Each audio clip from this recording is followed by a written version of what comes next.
Dopo l'accordo di programma tra Regione e Comune di Padova per il doppio ospedale nella città del Santo, si apre la caccia ai fondi. Il governatore Zaia ha chiesto al governo 1 miliardo di euro sulla base di una normativa prevista per l'edilizia ospedaliera. Curzio Pettenò.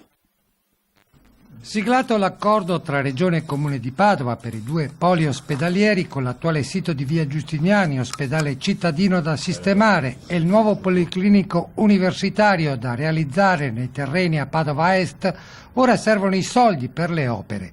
Ne serviranno parecchi, tanto che il presidente della Regione Luca Zaia chiede 1 miliardo di finanziamenti al governo.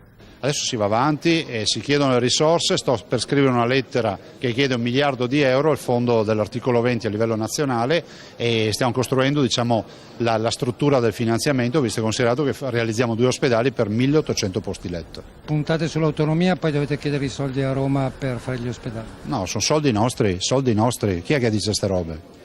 Il Comune cede gratuitamente i suoi terreni a Padova Est, ma vi sono anche porzioni proprietà di privati e la quotazione è raddoppiata con la sigla dell'accordo. Operazione complessa solo all'inizio, con bandi e progetti da definire per il nuovo policlinico. Ci vorranno 13 anni per vederlo realizzato. Intanto si verifica la situazione delle attuali strutture di via Giustiniani con gli interventi da fare.